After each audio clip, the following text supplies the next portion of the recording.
Hello, hello, All right. everyone. Hello. Welcome to the Diversity is Lit Book Club. This is our first discussion of 2026. Yay! Yay!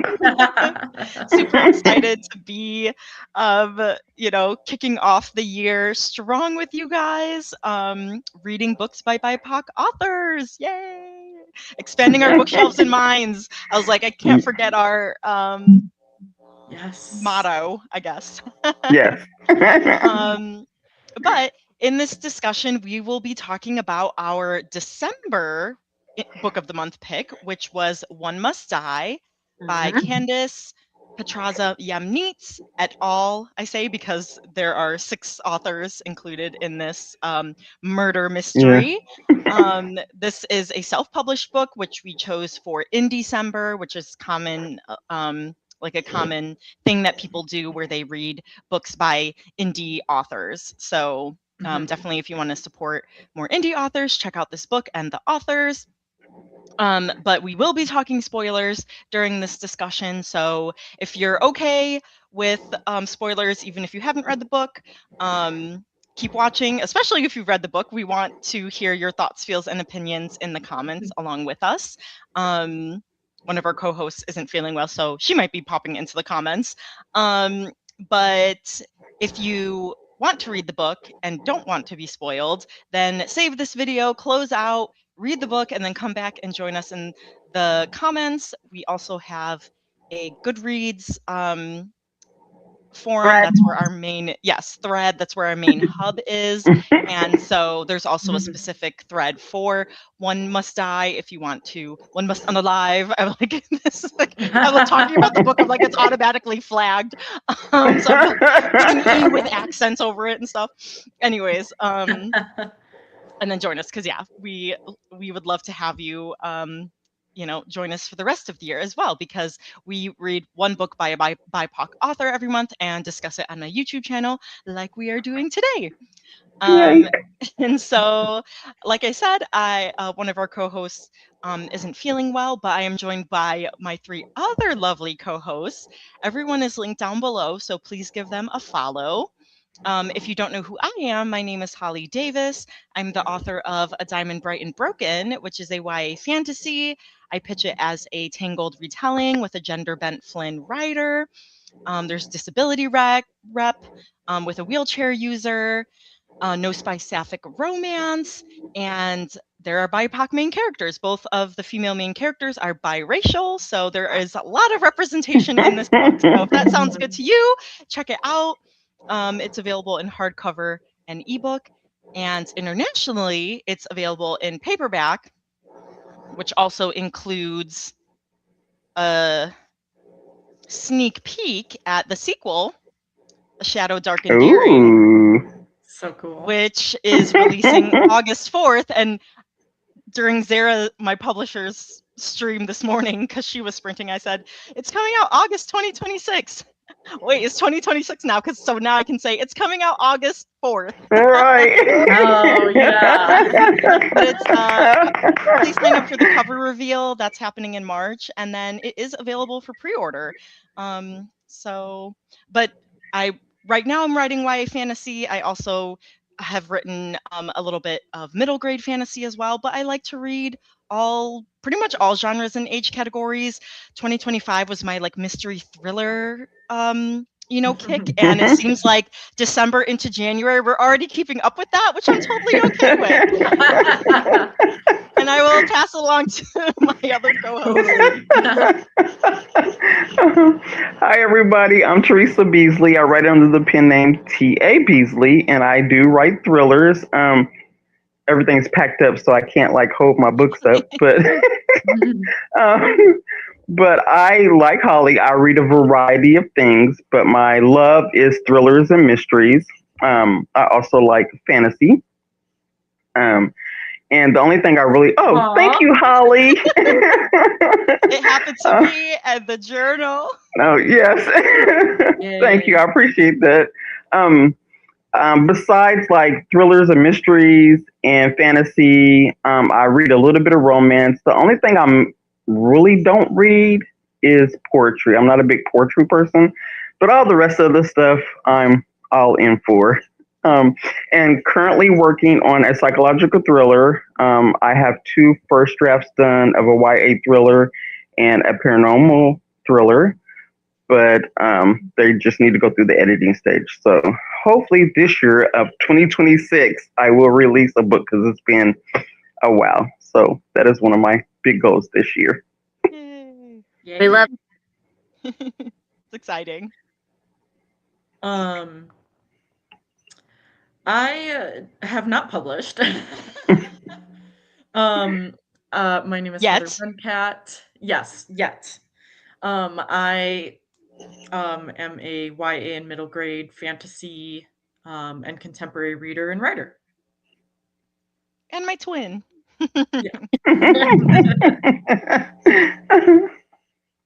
That's the good stuff.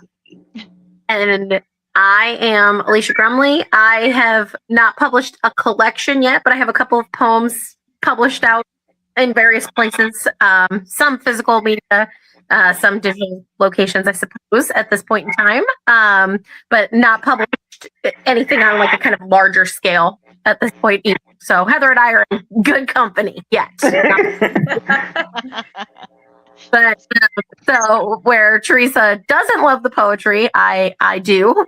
Poems are like air for me usually, and I really kind of write there. I write in nonfiction kind of advocacy spaces, and I of course like YA fantasy also. So happy to be here with you ladies because I feel like it's been a hot minute for me, and I'm just excited to be kind of on screen again with you all.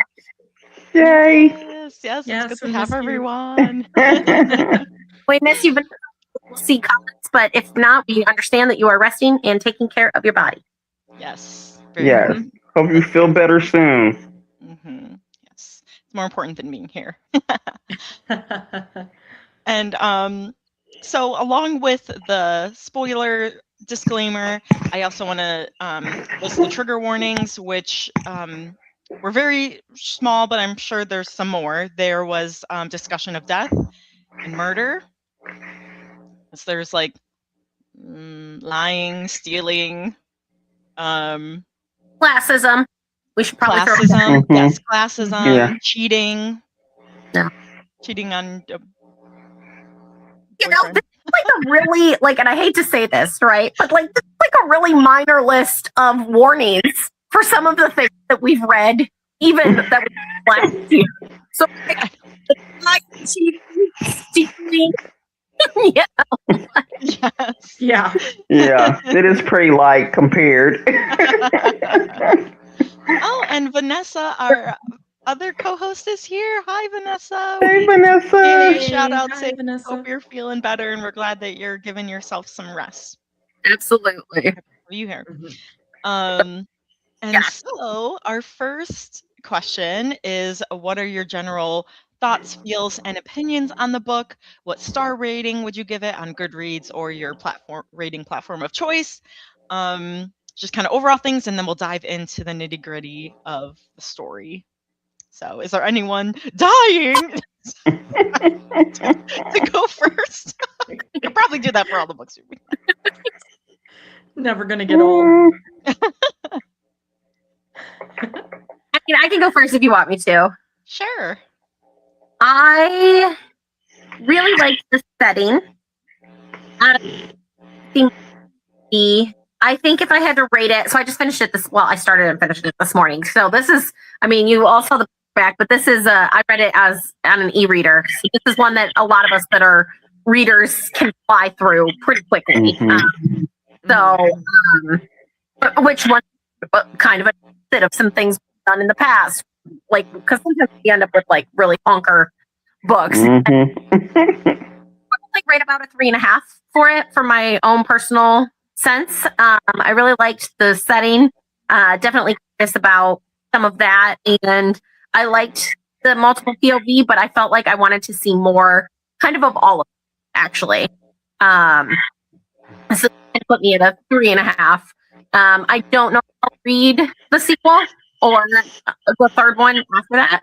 I think it's the first of a 4-book series. So I'll just kind of have to see how that shakes out for me. But at this point, I'm kind of like, If more came, maybe I would read more, like if it came easily into my realm.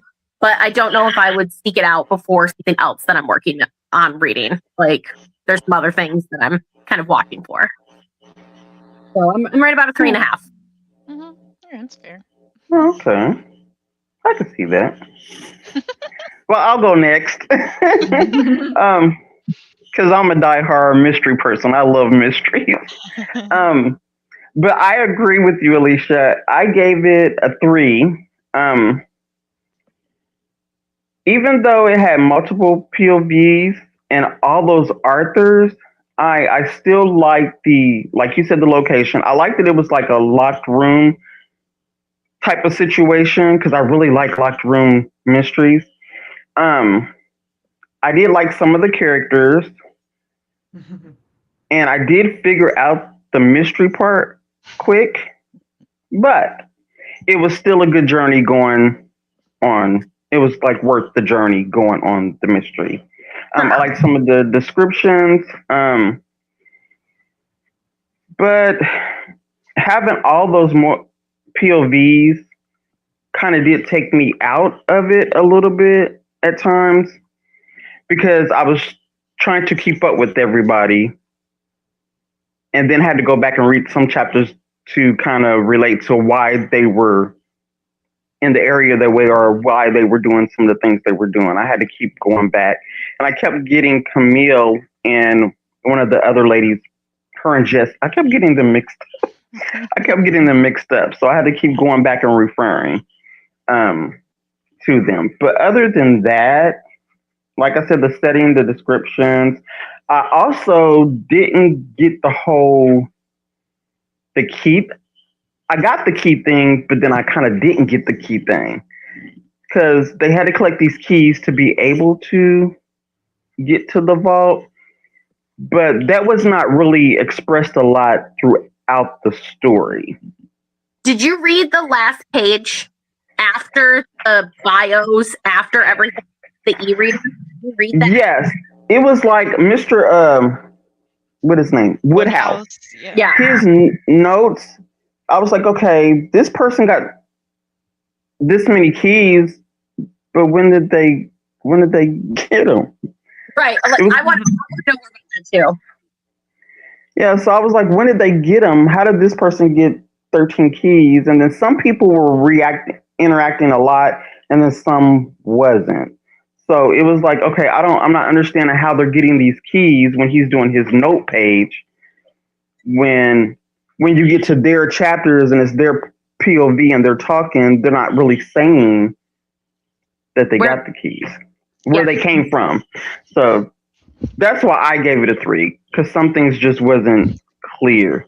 And I'm actually excited that this was this well done with all these different people writing it.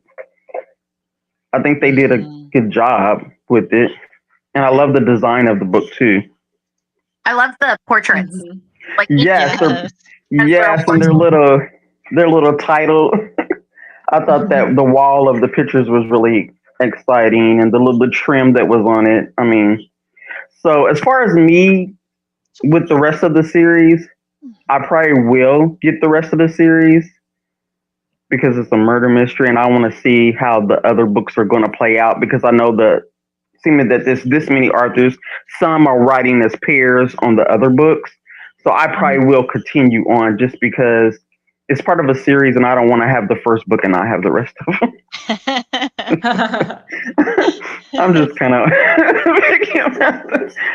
but I will read them. I don't want to just only have the first book. I need to have the whole collection of them. Yeah, the whole set. You know, in the pairs. What you say? Yeah. Oh, that there's just clean romance that kind of wanders through it. So like Yes. Like Yeah. Yes. Mm-hmm. It's like who was supposed to be with whom? That was another reason why I gave it a 3 because I was like, okay, I need to clear explanation. Mm-hmm.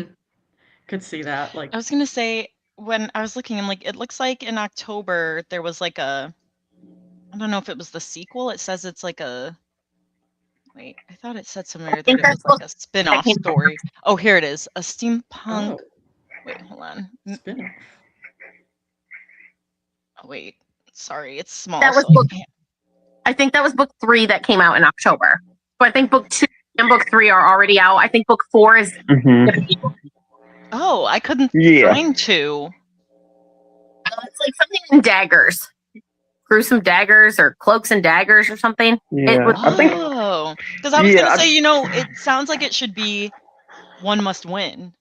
But it sounds like not the title. At least a section. Like that's not the Yeah. title. I really thought it was going to be one. Oh.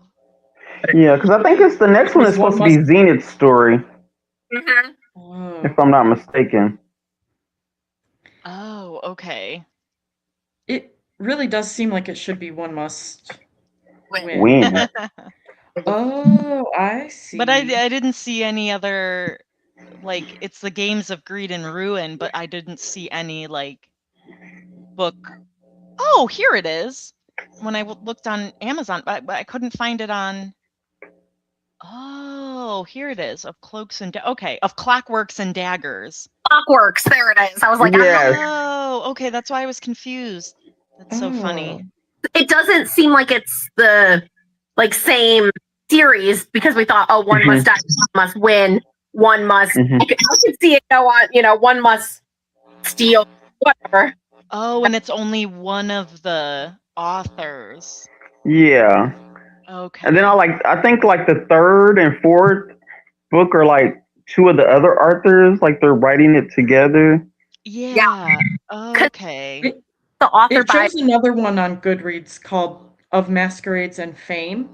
Mm-hmm. I think that's Third book 3. one. Yeah. Yeah.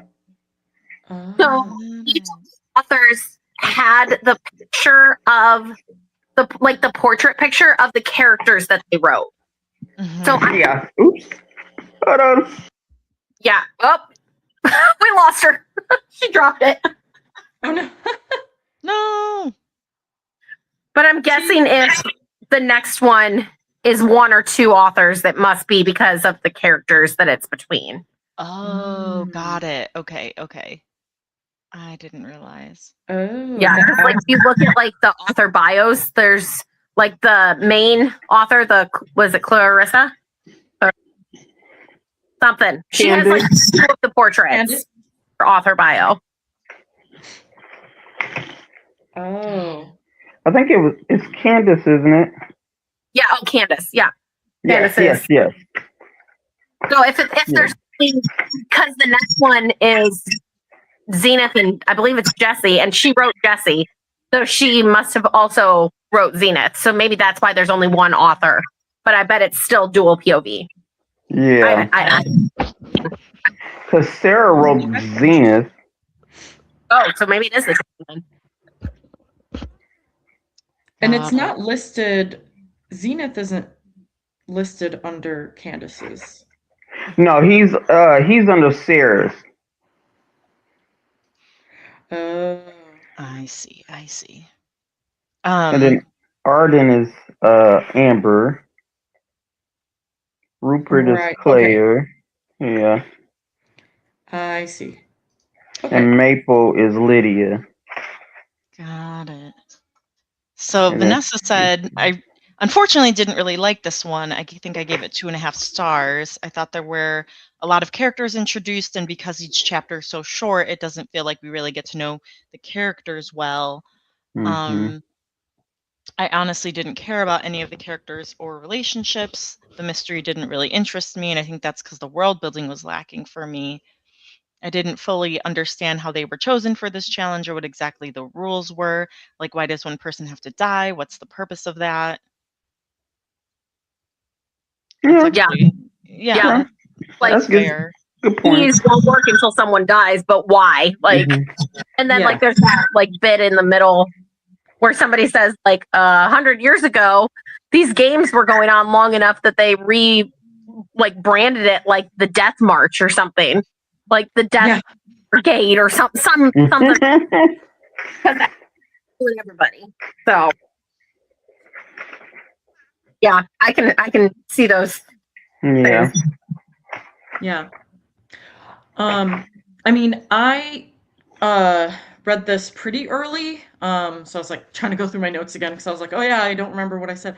So I had put that I read it on Goodreads, but I needed to like mull it over, so I didn't rate it. And then I still don't really know like what I would rate it in my head, but overall I liked it. I did have some issues with it because I felt kind of similar to you guys in terms of wanting to have more with the characters. And I think with the 6 POVs, which I didn't realize when I voted for it that there were 6 authors. I mean, it's fine that there were, but I do feel like they kind of wrote very well together, and that seemed to flow. Like it really could have just been one person writing all 6 POVs.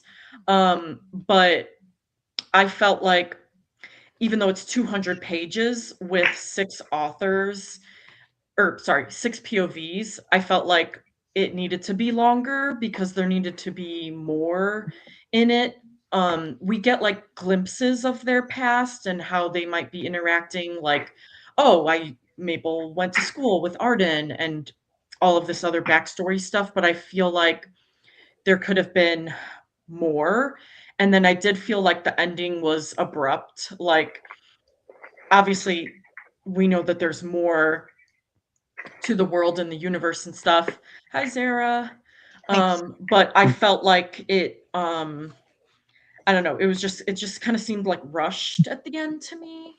And then I did like Mr. Woodhouse's notes, at least to kind of help like keep all the characters in my head and who's where, but I still did find myself getting a little bit confused. It's funny because T, you were saying like the girls, but for me it was the guys at first. I was like, okay, Ben, Rupert, like they were the guys were sort of all like blending together for me. But I did feel like it was well written, like in general. And so yeah, I still don't really know what I probably won't rate it. Like, I don't know. But I do kind of want to know a little bit more in that world and universe. So I'll probably read like the other books just to check it out. That was going to be my question, is even if you don't have a rating, are you thinking you'll continue reading the series? I think so. Yeah. Yeah. So it's probably between a 3 and a 4. Mm-hmm. Yeah, probably 3.5.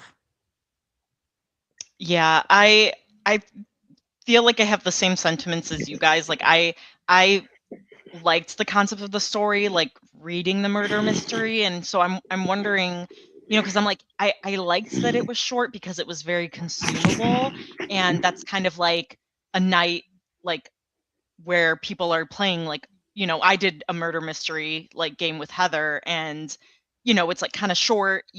So it's like I feel like they could have made this an actual like murder mystery game, so then maybe in book form it didn't quite translate as well because of not feeling connected to the characters as well, which like I didn't necessarily feel like connected to any of them, but I think like I enjoyed it because I was like really entertained, like, and me, I'm like, I don't know who it is. I totally like had my like sights on Maple. I was like, the nice girl, right? But then as they were revealing that she wasn't nice, I was like, stop, you're giving away that you're not nice. And so then it was too obvious and stuff. But at first I was like, it's gonna be her because no one thinks it's the nice girl.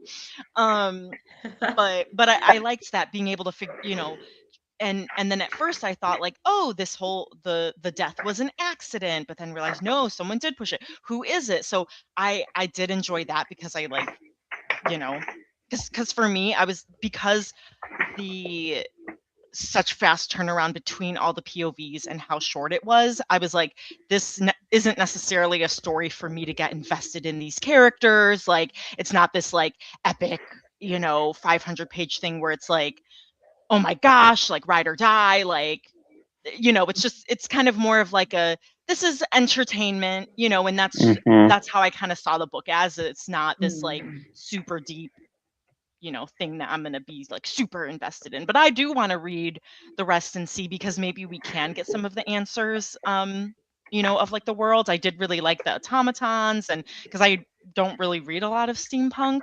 but I also liked having Mr. Woodhouse's like notes, because that kind of kept me grounded, because I felt like because there weren't a lot of pages, if they took all this time to show them grabbing keys instead of just a quick recap, oh, Jessie must have been going around and finding all these keys because she's the thief, while Ben's talking to Camila or whatever, then it's kind of a recap of what all the other characters are doing in that one person's POV. So I liked that, and because I was like, I don't need to see all of that, because then that's going to get boring. And obviously, as we see, that's not everyone's roles. People have like 14 keys and other people have 2, because there's they have their different things that they're focusing on, like trying to reconnect with old loves and things like that. So I gave it a 4, because it was entertaining for me. But I do want to know what's going to happen, and I do also feel like it could have been written from one person, which was impressive for me. I really did like the writing as well. So yeah. Leash. So yeah, just to kind of build on that, and a couple things about a couple of the characters. I think it's clear that they are all friends, like real life, right? Maybe became friends through an internet space or whatnot, but it's very clear that they're all playing in this world really well together. All of the authors are playing in this well together, and I think that really shows through. And like we've said, like it would be less surprising if we found out that there was one author of this, but that's not to say that each character didn't have their own distinct voice. I make sure that highlight that. Oh, it's one author, but I each character really did have its own kind of distinct voice throughout, even though we were getting confused with some of the like guys and the girls, because there were a couple of like similar things between them, but even still they had their own characters, voices. And I was thinking about how a lot of us said we didn't necessarily relate to the characters. I think it's because when we saw the most of a like character arc, it was between the 2 people we thought we were going to see it less between, which was, in my opinion, Camille and Maple. Right? Like, because they're in this alliance, and one's going to stop like being violent and one's going to stop poisoning people. And like, that was really the character growth that we got to see. So we didn't get to see character growth, in my opinion, from Jessie, from Arden, from Ben, from Rupert, right? But we really did get to see it, in my opinion, from Camille and from Maple. And that is because they were in that even more closed room of the closed room. Right? Yeah. Interesting, but to Holly's point of like, I wanted to see why Jessie has the same number of keys as Zenith. Why does Zenith and Jessie have this number of keys, and they're just like finding them and hanging out with them? And I did the Woodhouse's notes, but I definitely got a sense of, and this is not necessarily a bad thing, and I know Vanessa's still watching, will know, like all the Wizard of Oz and the Wicked and all of that, but I got the sense that there was some like man behind the curtain, like pulling puppet strings, right? And some of that was from like when they opened the room and they saw him and he was sitting there in front of all the screens, like watching everyone, and like some of that was from how like the Ottomans like kind of moved unnoticed among all the competitors, right? And so there's this sense of like steampunk Big Brother, which is really interesting. I think that is a really thing, because it's forcing everybody to be their own mirror, right? Like if you're in this situation where there's no other living beings, where you're focusing on these things, the true sense of these characters is going to kind of rise to the top because of that. And it's like got a little Lord of the Flies, it's got a little Wizard of Oz. So there's some really interesting dynamics happening there. And as I'm saying this, I'm like, maybe I will pick up the second one, right? Like, yeah. Oh shoot! Because nobody won on what you were saying. Yeah, no one won. And Because it said at the end that nobody won. So, Because one No. must die and one must. so, you know, Like- Jesse was a thief, so that's why Yeah. she's finding all these, because like she was an orphan, so she had to learn how to pluck those things. And then, you know, at the end, like they did show that she was now running and helping the orphanage, so she was like giving back, even, you know. So I liked that. And then like Rupert won all, you know, got all the money that was supposed from the inheritance that was supposed to go to Arden, and so he gave it to the other competitors. He didn't keep it for himself, and that's why he gave it to the orphanage. He gave it to Camila, who's not, you know, selling poisons in the back alley. She started business, you know. So I kind of liked that, because it it kind of you know, it kind of showed a little bit what everyone was doing. So Yeah. there was a little bit of arcness, but the only thing about no, you the only I'm sorry. The only thing about Maple is it kept foreshadowing that she had this hidden thing going on, and it kind of fell flat for me when you finally find out it's because she was this fighter person, and because the way she was talking was like she had this beast or something in her that she didn't want to come out, but then you find out that it's just because she was a fighter and she hurt someone. Yeah, knocked someone out real bad. She knocked someone out or something. I don't know. Like, I can't remember if they said they died or something. But and that was the big thing, because I was like really curious about that. Like, okay, they were like, oh, sorry. I'm like, what's really going on with her? Why she keeps saying this? And now, you know, I wanted to find out what was in her to make her feel like she had to keep this hidden, and she didn't want anybody to find out her secret. Because I think she was like, the person was like near death, and then she said like the cheers from people kind of like egged her on. So I think she kind of lost control in the moment, and that was a side of her that she didn't like. So I'm interested to see if there's more development in her story, I guess. Because she said my father was the wolf. It gave enough information, but I'm like, why does like, you're cutting in and out a little bit, Leash, for me. Can you hear? Yeah, you're cutting in and out. Okay. Great. I just wanted to make sure I heard everything you were saying. Yeah. Can you hear me now? Yeah. Yes. Yeah. We'll see. Wait, now you're frozen. Oh, now you're frozen. Shoot. No. Okay. While we wait for her, I can kind of add on. I definitely wanted to learn more about her father and that background. Like, I guess it would be interesting to know like their lives and what life is like not on this like floating island thingy. Yeah. And I guess what Holly was saying, like don't really read a lot of steampunk. I was completely convinced the automatons were evil and were going to do something bad, because even like the guests, they were like, I don't really trust this thing, or they'd like open a door and then the automatons just like stare at them and they're like, oh my god, I was like sure like what their role was. Like, so I think at one point, like Zenith was like, or someone was like looking at them in the kitchen to make sure the automatons weren't putting something weird in the food. And I was like, okay, what's that role? Like, do these things exist off the island as servants, or... Am I still frozen?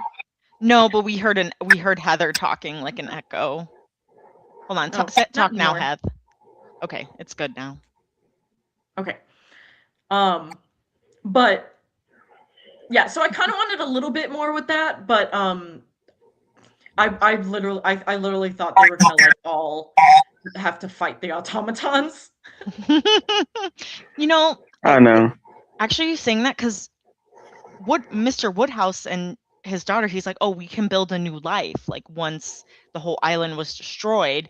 And then he said, we can build a new life without the automatons and the keys. This twisted game is over, at least for me. And so, kind of like you were saying, Alicia, like there's someone else that's like driving this, because like these games are going to start over again, and it wasn't Mr. Woodhouse. There's another puppet master. And I mean, Bentley thinks he's a puppet master, but I don't know how puppet master he is, or if he's being puppet mastered. Ooh, yes. Did Zenith work for the person that was actually behind all this? He worked for Mr. Bentley because Mr. Bentley was trying to ensure that his son Arden stayed safe. So But we don't know yeah, if- that's right. He was there. He was supposed to be watching out for Arden to make sure nothing happened to Arden. Mhm. Okay. And I don't Well, I think guess that he's connected since he like got the invitation and seemed surprised by it. So, this second invitation. Well, I say he didn't do a good job. Right. He That's what I'm saying. Like, I didn't. don't really fully understand why he didn't protect Arden. I think they explained it, but it just seemed like I didn't quite feel like it was a good enough Yeah, why answer. did Like he I think stop? there's Because he was hardly ever around Arden to me. yeah. Because he was too busy around Jesse and sneaking around and. Why he protected Rupert at the end. Like when Rupert was knocked out cold. Mhm. Because Oh, yeah, he did.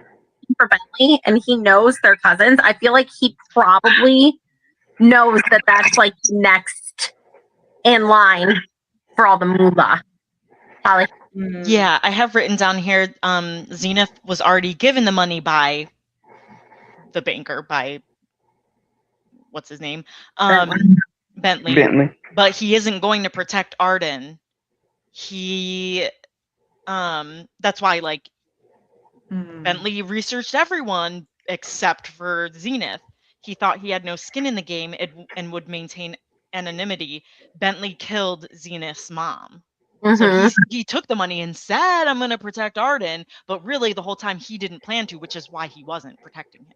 Oh, okay, so that's for why. some reason afterwards, after he died, then he like wanted to exact revenge on the killer, because I guess then he felt guilty that this innocent, guy did die, even if he was Bentley's son. So, were you guys shocked about who it was? I mean, he kind of fell off the radar for me, but then when I went back, I'm like, oh my gosh, like his POV I had written down, yeah, he hates Arden. He says that Arden's not a fit for taking over his father's position, and he owes Arden all the money that Arden loaned him because he lost the money from betting. So I was like, oh my gosh, it was all there, but that was way at the beginning, and all these other people came around that I just forgot about it. But then when I looked, I was like, oh, that made sense. Yes. I guess I wasn't surprised, but I didn't have it in my head like it was him. Well, I went into it knowing, I was like, it's not going to be one of the females. Whoever dies, it's not going to be one of the females, and they're not the one who did it. So I was looking at all the guys when I first went into it, and then I just start marking them off. I was like, okay, who would have a really good reason to try to take one of these guys out?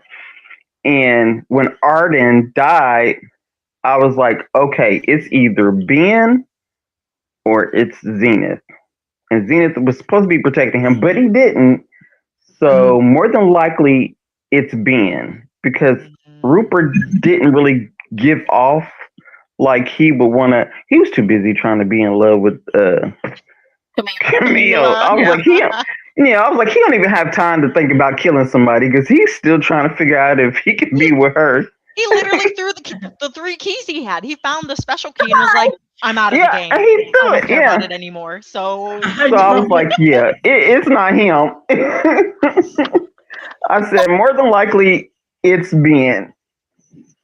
But I wonder what Rupert and Jesse's like business dealing was like that. We never get a sense of that. Like they had a partnership and he double crossed her somehow. Mm-hmm. Right. But yeah. But then Mr. Woodhouse's note about when Rupert threw his keys, like he disposed of his keys. Did love those parts. Strategy. I don't know. Does she have one? Who can tell?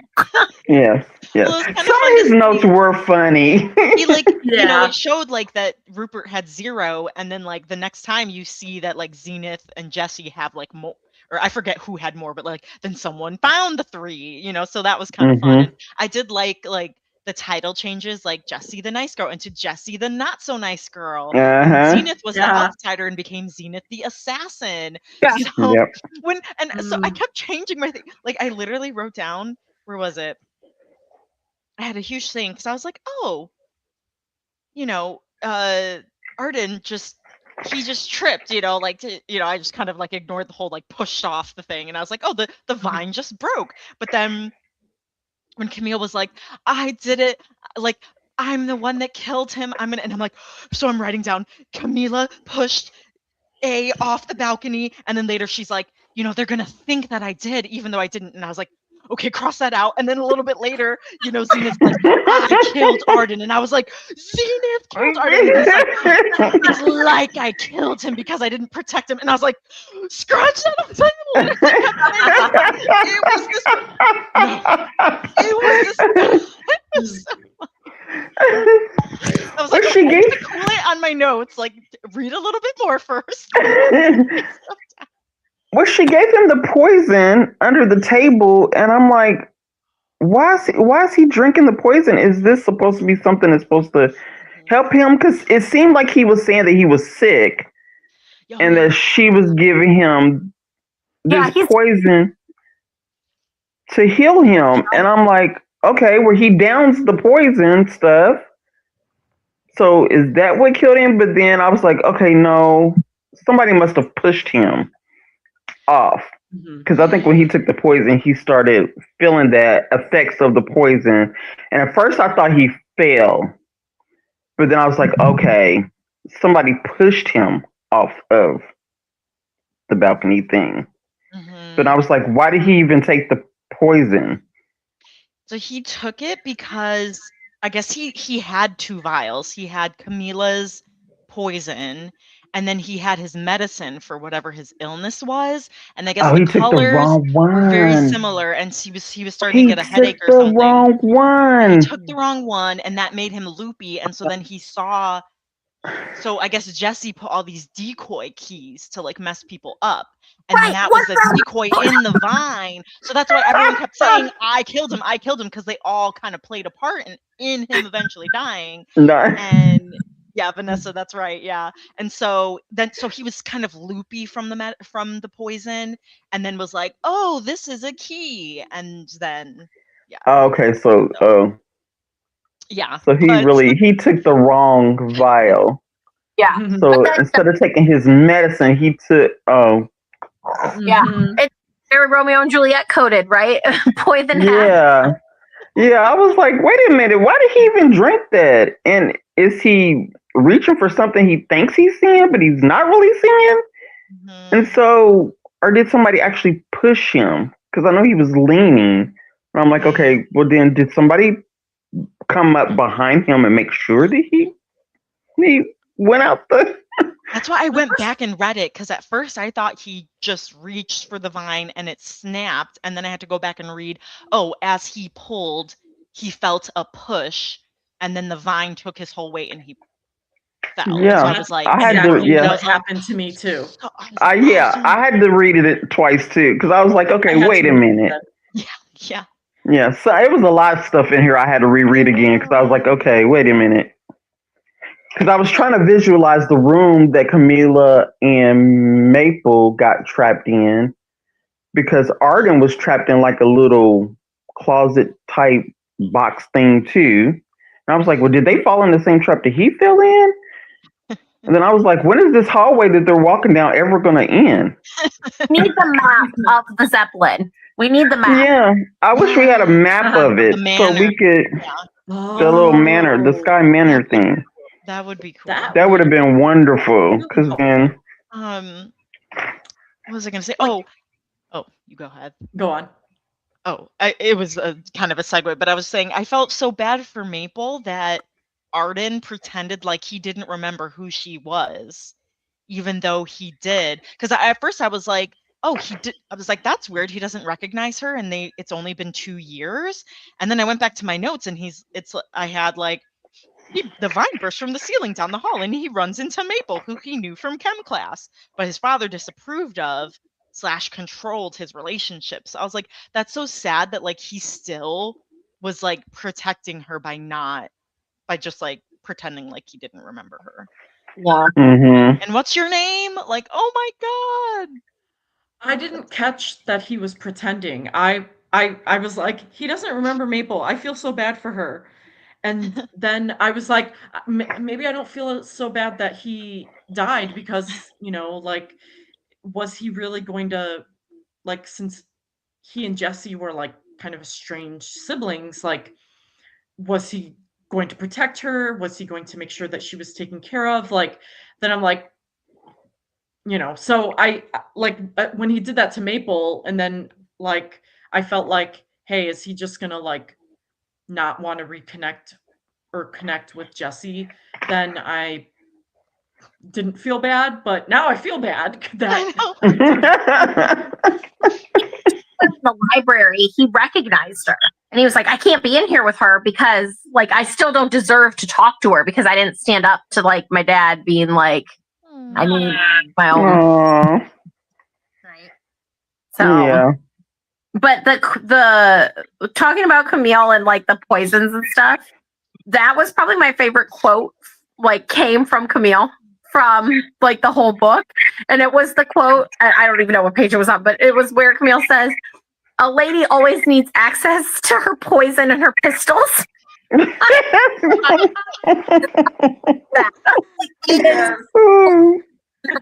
or whatever the combination was. I love that line. I thought that was pure gold. I love that. Oh, that's great. Sorry to like interrupt. No, go into quotes if anyone had anything. That was definitely my favorite. Poisons and pistols. Always get it, girl. I kind of liked that last, one of the last quotes on page 190. Chasing money often leads to far more trouble than it's worth. I was like, clearly in this one. And just that last, the letter too, for one must die, and then in bold, and one must win. And I was like, because that's what I was thinking. I was like, oh, all this money, like they did all this hard work. Someone died, at least Ben's in jail, but like someone died from this, and no one, I guess there was a huge amount of money from like the inheritance that Rupert shared. So technically no one really needs the money anymore, but yeah, but what are the stakes that one must win? Like, what are they? Right. Right? Yeah. Oh gosh. It's going to be so interesting. That I had one quote, which is kind of just like a paragraph from Zenith that I liked, where he says, in the end, I hate to admit the truth. I shrugged and the others leaned forward. I looked at the automatons flanking me. These bots have no feeling. They wander this place doing what they have been built to do. They feel no pity when a player dies and would have no qualms about filling our glasses with poison. I've been like them for many years, going from job to job, taking lives as directed. I'm not proud of it, but I won't make excuses for myself. And for the first time, I failed my job. I killed Arden. And that really like made me feel for him because he was like, wow, like I'm as heartless as these like robots essentially. And he did feel bad about it. Yeah. I liked that quote. Yeah, another quote I liked from Zenith was on page 174. I suppose honesty is the best way to deal with liars. So It's a good one. I'm thinking about the book I just beta read too, with it's all about the lies and truth, and I was like, oh, this quote could be in that. The one that Alicia's also reading. I don't know if you finished it. Let me see. I don't think I wrote any quotes down. So who do you guys think will win? Ooh. I mean, I guess it depends on what the game is. Yeah. Like, is it just okay, someone died before, so now you have to find the keys, or does someone else have to die? Are they going to add another player? Yeah, is it going to be a different game or? Because also it's on the back, it said you're invited to the annual game. So I'm like, this happens every year. So I thought that was interesting. So that's kind of something I want to know more of too, Vanessa. Like you said, like why does one have to die to complete the task? So we got to know more about this puppet master because he's the one who's making one of the contestants die. So I feel like if he's that evil, he would probably be like, "Yep, someone else has to die now because this is a whole nother game." Completely different game. Yeah. Like never before seen kind of game. Like very hungry. Right. Like we're looking for snow. Point. Oh, this is so evil. I just happened to turn to the first page with the invitation and all of the contestants' pictures, and I just noticed that there's certain letters that are bolded in this, and it says "one must die." Which is kind of cool. One must die. Yeah, I was like, oh, that's kind of fun. What is it? What'd you say? I said, give us that Taylor cipher. What is it? That's cool. So I wonder if this is from. But it doesn't give you a clue on the little insert from Zenith's story. That's the next one. Doesn't really give you hints if there's going to be another game, though. But there must be something, because that's what you got the invitation. There's got to be, yeah, because it's got to be something. Because he knows Bentley's still probably watching Jessie to see if Jessie's going to, push, what did he say, her, parentage, push leverage. Oh, I was trying to find out, yeah. Right? Oh, there's somebody, there's still somebody pulling puppet strings. Yes, thank you, Vanessa.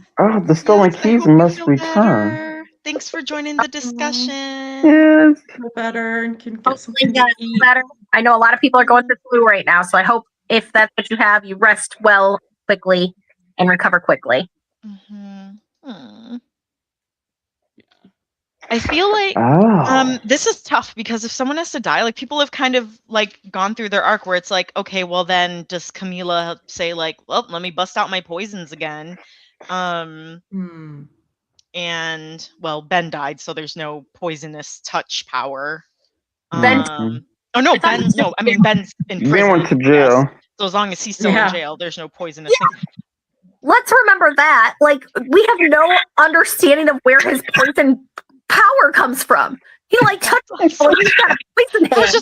I was just saying it nonchalantly. Oh yeah, that's not a thing anymore. Not a person with his little hand. His poison hand. But not he with was bit by a poisonous spider. In the sky. Yeah. I was just talking yesterday with my family. We were talking about the Stranger Things finale and everything. And I'm like, I'm someone who I'm a little more forgiving of stories or shows with endings because I don't need to have why did this happen? Or what about this? And I'm like, I was entertained, and it's okay to just say just because or because of magic. So if for me, I'm like, if he wants to have a poisonous touch, there doesn't need to be a reason like for me.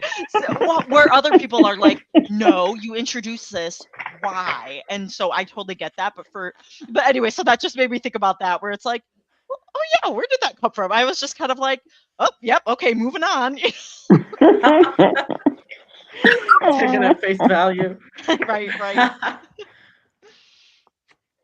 So I'm assuming that everybody comes back in the next book. Because it says the stolen keys must be returned until the treasure is rightly earned. Enemies turned friends must reunite. But if it's only written by one or two of the authors, then maybe just like see them in the distance. Maybe we don't get POV from them. Right. Because it says the game's not over. Sky Manor not gone. Yeah, how was it? It was completely blown up. That's what I thought. Maybe like another Sky Manor, rebuilt by, the automatons. A puppet master. Yeah. It kind of reminds me of that book Fantasium, where it only happens at a certain time of the year, and then they go and they do all these different trials to win, and then you meet the guy and all that, and it didn't go the way she thought it was going to go. I love they were brutal trials, which were very bloody and gory, which I loved. But then the second book is her sister, and she goes through these different trials in the second book. Ooh. So it was kind of cool. The first book was more like the 7 deadly sins, and then the second book was more of this deadly, creepy hide and seek situation. So hopefully the second one will be like a more creepier type game or something. How old is Jessie? Huh? What'd you say? How old is Jessie supposed to be? I think like 17. Yeah, because they're all supposed to be teens. They're supposed to be young. Mm-hmm. Asking because we never really have indication of how old Zenith actually is. But at one point there was the guess if he was 27 or 30. And he's like, it means nothing. But like, it means something to me if she's 17 and he's 30. So. Oh, yeah, like Zenith. Yeah. Probably 18 then. Hopefully she gets a birthday somewhere in there. Yeah. Yeah. Yeah, there should be. Yeah. I mean, it's still nebulous. It's still nebulous how old he is, but I was just thinking of that. I was like, how old is he? Yeah, I think they're all supposed to be like teenage age. Yeah, because to play teenage competitors. Yeah. Yeah. Okay. What would have happened? Well, this was a fun steampunk though, and I don't think I've read a lot of steampunk murder mysteries, so this was any pretty of us cool. read, any of the other ones, let us know. But I'll have to, now that I know that there's a second and a third, because I was confused before. Then I'll check it out. Check it out. Yeah. So thank you guys for joining us for our discussion of One Must Die. If you would like to continue the discussion, join us in the Goodreads forums at the Diversity is Lit Book Club, which is linked down below. And then continue the adventures with our January Book of the Month pick. Oh my gosh. Yes. Which is The Scammer. Mine is still en route. D. Jackson. My special edition that has like sprayed edges. Oh yeah. Oh. You got the special edition? It is from I found this book box. It was on Instagram, Status Fiction. They have BIPOC authors, or maybe just Black authors. No. I think it's BIPOC because I think I saw some Asian authors. But they have. Let me pull it up. The Scammer. That's why I almost bought it, and then I was like, "Wait, didn't I pre-order this already?" Status Fiction. Oh, Black Raven Books. Quarterly it's a quarterly thriller subscription, and so here, let me show you. Here. Those are buzzwords for Teresa. Yes. Yeah. subscription. Yeah. It is. Oh. It's got these. Pretty. Yes, and it will Oh. have. Let's see. Sprayed edges with a solid top and bottom, along with a signed book plate. Oh. Yes, so this is the scammer. So definitely, yeah, check out Black Raven Books and then Satisfiction if you want some really cool Oh. I'm gonna have to special look into that. editions. Yeah, and supporting Well, BIPOC. she signed my copy of this, so when I went to her book That's event, right. Totes jelly. yes, I'll just have a I book was plate. so. She actually stood there and signed because I have all her books. She stood there and signed all of them for me. I was so shocked.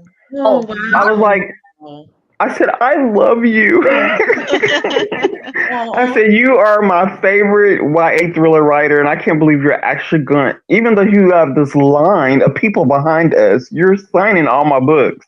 Because, a lot of times they only sign one or two. They don't sign. She was like, oh, no. She said, they can wait a few minutes. She signed all of them. I was like, Amazing. I love that. Speaking of things we're looking forward to in January, from another book club read that we've done. I mean, I know we've read a lot of Tiffany D. Jackson at this point, but Belle Ibanez has her first adult novel coming out in like a week and a half, a week maybe. I think it's next Tuesday. So looking forward to that. It says Ever After meets like Emily in the Wild vibes, and I was like, okay. And those look like they have some pretty sprayed edges also, so I'll probably be picking that one up. Yes. And who did you say it was, Alicia? Isabel Ibanez, the one who wrote Where the Library Hides and What the River Knows. Oh. Yeah. So I'm gonna have to get that one. I pre-ordered that because I actually just became a Barnes & Noble member. Because I didn't realize it's only $40 for the whole year, and they just had their 25% off pre-order sale, which I think you didn't have to be a member for, but anyways, so I pre-ordered a couple Inimitable Books titles, Amari and the Metalwork Menace, which comes out March 4th, and then Grace's Heart by Isabel Ibanez, which is coming out January 21st. 21st. Yeah, so that I have that slated for the February poll. For sure. Oh, cool. Yeah, I have a Barnes & Noble membership too. Oh, nice. Yeah, I was I like, need to get on there. I was like, this is such a good deal. How did I not get on this sooner? Like, so. What's the one slated for February? What did you say you had slated? February. Graceless Heart to be a book poll option for February since it comes out in January, and then Amari and the Metalwork Menace comes out in March. So I was like, So anyways, that's so exciting. Okay. So thank you. Thank you guys for joining us for all of the bookish things. We hope you have a great start to 2026, and we will see you next month to discuss the scammer. Bye. Yes, bye. Bye.